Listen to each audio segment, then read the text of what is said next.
ये जो डॉक्टर की बीवी हैं जिनके घर ये सारा मामला पेश आया और इस सारे वाक़े के अंदर प्रॉपर इनका किरदार है। आइए इनसे बात करते हैं, बताएं कि कैसे सारा मामला पेश आया। अजीज़ा परवीन की बेटी को बच्चे की ज़रूरत थी, वो मेरे घर आई थी कि हमने बस पैसों से बात करनी है कि वो अपना बच्चा दे दे। मैंने उन्हें मना किया था, पर उन्होंने कहा था नहीं, मेरी मम्मा जो है ना वो बात कर लेंगी, आपस उन्हें बुलाएं। मैंने उन्हें बुलाया था और मेरे ही नाम से उसे बुलाया गया था। बुलाया है उसे, आंटी अपने घर से सिर्फ अजीज़ा परवीन की शरबत बना के लाई थी, जो देना था वो दिया है। देकर तो उसको बस मुझे ये था कि ये पैसों की ही बात करनी आई है और पैसों की ही बात करनी है।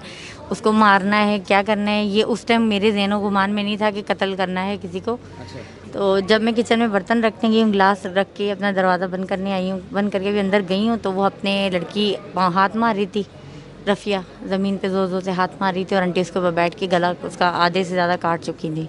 अच्छा, सब पहले आप कह रही हैं कि दूसरी मुलज़िमा ने गला काटा आपने इसमें चुकी थी मेरे आने से पहले। लेकिन आपको इस चीज़ का आइडिया तो था कि उन्होंने नशावर चीज़ दी है? नहीं, इस चीज़ का नहीं था। ये तो उन्होंने जब यहाँ पे तफ्तीश वगैरह की है तब उन्होंने बताया कि उन्होंने टैबलेट दी थी। उससे पहले उन्होंने किसी को नहीं बताया था कि वो टैबलेट डाल के लाई थी। ठीक है। आपके मुताबिक आपका इस केस में कोई नहीं है, बस आपके साथ? नहीं, मेरे साथ भी धोखा ही हुआ है। मेरी उसकी बेटी ने मेरे साथ भी धोखा ही किया है। मुझे बस इतना कहा गया था कि पैसे दे के बच्चा लेना है। ठीक है। ये नहीं था कहा गया कि उसका गला काट के तो उसका बच्चा लेना है। मुलज़िमा के मुताबिक उन्होंने गला काटा और आपने पेट चाक किया? पेट उन्होंने चेक किया था, उनके वेट की वजह से वो बच्चा बाहर आया था। उनके पेट के ऊपर, पहले उनके गले पे बैठी थी, फिर उनके पेट के ऊपर बैठ के जब बैठी है ना, ज़ोर से उसके पाँव जब वो मार रही थी, जब उसके पेट के ऊपर ज़ोर लगा के बैठी है ना, तो सारा बच्चा उसका और चीज़ें बाहर आ चुकी थी।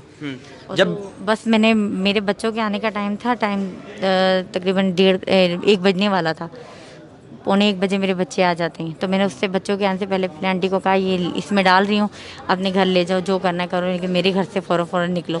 मैंने इन्हें अपने घर से निकाल दिया था और 1:45 बजे मेरे बच्चे ये बेहतर नहीं था कि आप इनको घर से निकालने की बजाय आप पुलिस को कॉल करते कि मेरे घर में ये वाक़या हो गया? उस टाइम भी डर गई हुई थी कि मेरा भी बीच में नाम, ज़ाहिर सी बात है मेरा घर था, मेरा नाम आना ही आना था। उस टाइम भी डर गई थी, उस टाइम भी फंसना था और ऐसे भी मैं फंस गई। ठीक है।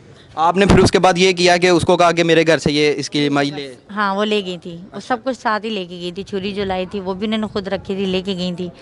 और वो क्या नाम है, वो औरत जिंदा ही थी जब उसको बक्से में डाल के जब बच्चे को जो है वो निकाला गया तो क्या उसकी कंडीशन थी? वो ठीक? मैंने बच्चा नहीं था गौर से देखा, मैंने बस जल्दी जल्दी में डाल के इनको दिया था कि जाओ यहाँ से निकलो। ये सारे वाक़े पे आपको पछतावा है, शर्मिंदा है? बहुत ज़्यादा है। अगर उस टाइम में उसको गला काटते हुए रोक लेती तो आज ये नौबत ना आती। लेकिन आपने उस टाइम नहीं रोका? रोका था, इन्होंने मेरी सुनी नहीं थी।